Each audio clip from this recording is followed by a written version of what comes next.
కాంగ్రెస్ ప్రభుత్వం గ్రామ పంచాయతీలను సర్పంచుల నిర్లక్ష్యం చేస్తోందని మండిపడ్డారు బీజేపీ ఎంపీ ఈటెల రాజేందర్.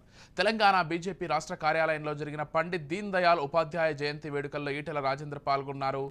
గత బీఆర్ఎస్ ప్రభుత్వం సర్పంచులను గ్రామ పంచాయతీలను ఏమాత్రం పట్టించుకోలేదని, ప్రస్తుతమున్న కాంగ్రెస్ ప్రభుత్వం కూడా అదే చేస్తోందని అన్నారు. రేవంత్ రెడ్డి పీసీసీ అధ్యక్షునిగా ఉన్నప్పుడు బీఆర్ఎస్ నిర్లక్ష్యం గురించి ప్రశ్నించి వారి ఓట్లు దండుకుని ఇప్పుడు గ్రామ పంచాయతీలను పూర్తిగా విస్మరించిందని ఆగ్రహం వ్యక్తం చేశారు. బిల్లులు రాక ఎంతో మంది సర్పంచులు గతంలో ఆత్మహత్య చేసుకున్నారని, ఇప్పటికీ అదే కొనసాగుతోందని అన్నారు. దసరాలోపు పెండింగ్ బిల్లులన్నీ క్లియర్ చేయాలని సీఎం రేవంత్ రెడ్డికి డెడ్ లైన్ విధించారు. లేదంటే రాష్ట్ర వ్యాప్తంగా సర్పంచుల తరఫున ఆందోళనలు చేపడతామని ఈ సందర్భంగా ఈటెల రాజేందర్ హెచ్చరించారు.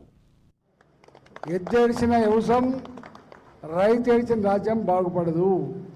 ఇవాళ రైతులు ప్రభుత్వం ఇచ్చిన హామీని గుర్తు చేయడానికి డిమాండ్ చెల్లించమని చెప్పి ఇక్కడ కోరితే పోలీసులు పంపించారు. ఇంతమంది పోలీసులు అక్కడ మన నక్సలెట్లమా, మన సంఘ విధుల శక్తులమా, మన కొట్లాటోళ్ళమా అడుగుతాం మనం. ఇవాళ అంటే ఏ ప్రభుత్వమైనా కూడా ప్రజలకు న్యాయమైన సమస్య పరిష్కరించమని చెప్పినప్పుడు వాడేది మాత్రం పోలీసులని చెప్పి అర్థమైంది. ఈయన కూడా దానికి అతీతం ఏం కాదు.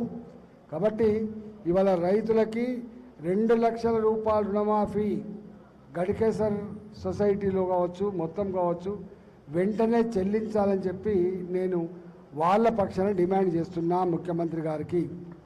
కోఆపరేటివ్ బ్యాంకులలో ఇవాళ మా రామిరెడ్డి గారు చెప్పిన 9% మేము కమర్షియల్ బ్యాంకులు తెచ్చుకొని 7% మేము రుణం ఇస్తున్నది అంటే కోఆపరేటివ్ వ్యవస్థ అంత గొప్పగా ఉంటుంది. కాబట్టి ఈ కోఆపరేటివ్ వ్యవస్థకి ప్రభుత్వ పరంగా ఇవ్వాల్సిన వడ్డీ అయితే ఉందో ఆ వడ్డీని తక్షణమే ఎప్పటికప్పుడు చెల్లించమని చెప్పి కూడా డిమాండ్ చేస్తున్నా.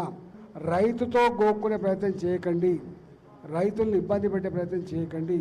ఇవాళ రైతు బంధు ఉండే ఈయనేం చెప్పిండు, 5,000 ఎంపీ షాది, సంవత్సరానికి ఎకరానికి 10,000 రూపాయలు ఎంపీ షాది, నేను వస్తే 15,000 ఇస్తా అని చెప్పిండు.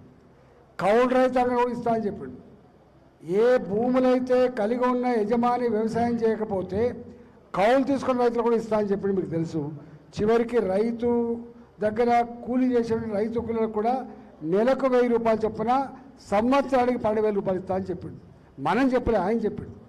ఇవాళ 6 గ్యారంటీలు, 66 హామీలు, 420 పైచిలకు సమస్యలు ఏవైతే చెప్పిండో గవాడి గురించి అడుగుతుంది తప్ప మన ఒక్క మాట కూడా పొల్లు పోకుండా వాళ్ళు చెప్పండి మనం అడగట్లేదనే విషయం మరి మర్చిపో.